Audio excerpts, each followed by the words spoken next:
Jordskælv i 30 år. Dødstallet er foreløbig nået op på 150, mens 1500 er meldt kvæster.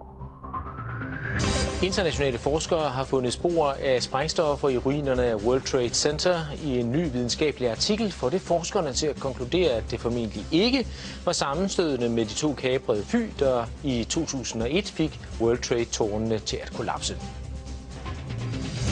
Så vender vi blikket imod 9/11, det store angreb i New York. Det var nemlig formentlig ikke sammenstødet med de to kaprede fly, der i 2001 fik de to tvillingetårne til at kollapse.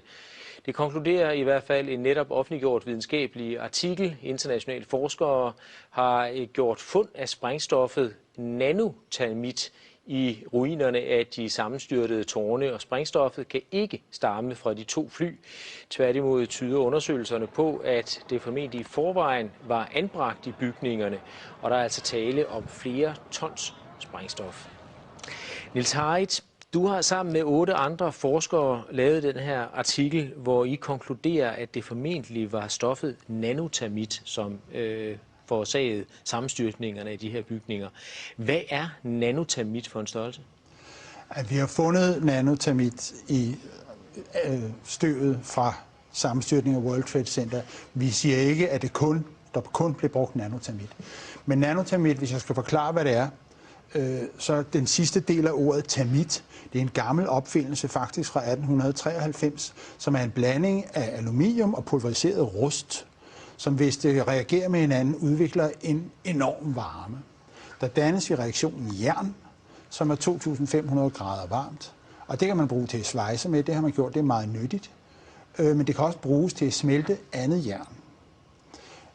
Men i nanoteknologien, der bliver alting meget mindre. Så de her to pulver, som man lavede i 1893, er nu om dagen nogle bitte små partikler, som er blandet umådeligt godt med hinanden. Og det betyder, at når de reagerer, så udvikles denne her enorme varme meget hurtigere.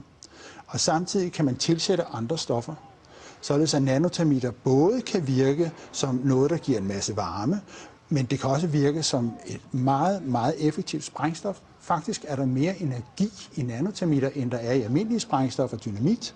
Og man kan også bruge det som raketsprængstof, så det kan bruges til det hele. Jeg var inde og google på nanotermit, og der er faktisk ikke skrevet så forfærdeligt meget om det. Er det et bredt anerkendt videnskabeligt stof, som man opererer med, eller er det så nyt, at det er næsten ukendt for mange andre fagfolk? Altså, det er en samlet betegnelse for en masse materialer, materialer, der har energi. Og hvis der ikke er så mange, der kender det, så skyldes det måske, at civile forskere, som jeg, ikke beskæftiger sig normalt med sprængstoffer til hverdag. Og med hensyn til mine kolleger inden for det militære forskningsapparat, så må du hellere spørge dem, fordi jeg ved jo ikke, hvor meget de er på forkant med nanoteknologi. Men altså, I har fundet det her stof i World Trade Center, og hvorfor mener I, at det har fået bygningerne til at kollapse? Ja, det er jo sprængstof, og hvorfor skulle det ellers være der?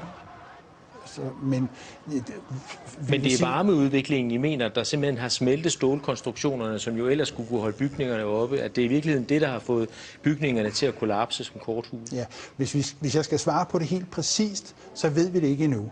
Fordi det materiale, vi har fundet, har mulighed for både at fungere som sprængstof, som altså direkte slår tingene over, og det har mulighed for at smelte stålet. Sandsynligvis er der brugt begge slags. Altså det er min egen opfattelse af det, at der er en lang periode inden tårnene styrter sammen, hvor det for eksempel vælter med smeltet metal ud af det sydlige tårn flere minutter inden. Og det er et tegn på, at der er en proces inden selve sammenstyrtning, hvor man har svækket hele strukturen. Og så kommer der mere konventionelle, regulære sprængstoffer ind til de der. Selve sammenstyrtningssekvensen skal være enormt godt synkroniseret. Altså, det er jo en hel række sprængninger, som man kan se hele vejen ned, når tårnene styrter sammen. Hvor store mængder taler man om? Hvor meget skal der til? Det er meget, fordi der var 3 skyskrabere. Skal vi lige få det ind? Der var 3 skyskrabere, men der var 2 flyvemaskiner. Og vi har jo selvfølgelig en nogenlunde fornemmelse af, hvor meget støv, der er blevet dannet. Og det kan man se på alle mulige billeder. Der er enorme støvmængder, som der kom. Alt blev pulveriseret, undtagen af selve jernskelettet. Og vi ved nogenlunde, hvor meget rester vi har fundet af ureageret termit. Det er the loaded gun, det her. Det er ikke det, der er blevet brugt. Det er det, der af en eller anden grund ikke har reageret. Og så, vi snakker om tons, vi snakker om over 10 tons, måske 100 tons. 10 tons, 100 tons i 3 bygninger. Ja. Og vi taler altså ikke om materiale, som normalt indgår i bygninger af skyskrabere. Nej. Det er super avanceret materiale, det her. Men hvordan placerer man sådan noget i skyskrabere på alle etagerne? Altså hvordan man får det ind? Ja. På paller? Ja, det vil jeg da. Altså, hvis jeg skulle transportere diameter, ville jeg da køre det ind på paller. Fast en lastbil, og så køre det ind på paller. Hvorfor har man ikke opdaget det noget før? Eller før? Hvem skulle opdage det? Portneren for eksempel, altså at man kører rundt med 10-100 tons nanotermit, som man placerer på etagerne i store sække, eller jeg ved ikke, hvad man gør. Altså, det undrer mig bare, at man ikke har opdaget det. Jamen, det spørgsmål skal du jo som journalist stille til det firma, som stod for kontrollen, for sikkerhedskontrollen i World Trade Center. Men I er i hvert fald ikke i tvivl om, at materialet har været der? Ja, det er sådan videnskab. Du kan ikke rigtig snyde der, at vi har fundet det. Og det er ureageret termit. Hvilken modtagelse har jeres artikel fået rundt omkring i verden? Altså det er jo helt ny viden for mig også. Ja. Nu udkom den altså i fredags, så det kan vi ikke rigtig sige endnu. Men der er ikke så stor nyhedsværdi i det her, som du måske tror. Fordi at de 3 skyskrabere blev revet ned, det er der 100.000 vis af mennesker over hele verden, der ved. Fordi det har været krystalklart længe af mange andre grunde, end jeg kommer med her. Det her, det er kun det sidste søm i kisten. Altså, fordi, som sagt, det er ikke the smoking gun, det her, det er the loaded gun. Og antallet af mennesker, som indser, at World Trade Center blev revet ned, de vokser med tusindvis om dagen. Det er ikke noget, du bare sådan kan stoppe, så det skal nok komme. Hvordan kan det være, at man ikke har opdaget, at der har været nanotermit i bygningerne tidligere? Altså, vi har jo snart 10 års jubilæum på terrorangrebet, og det kan jo egentlig undre, at man ikke har fundet det tidligere. Altså i støvet, mener du? Ja.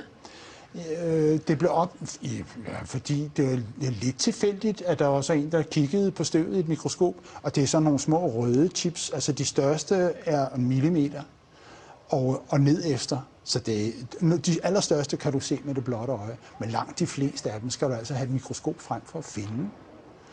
Og så det var lidt et tilfælde. Det er lidt over 2 år siden, at der var en, der opdagede det.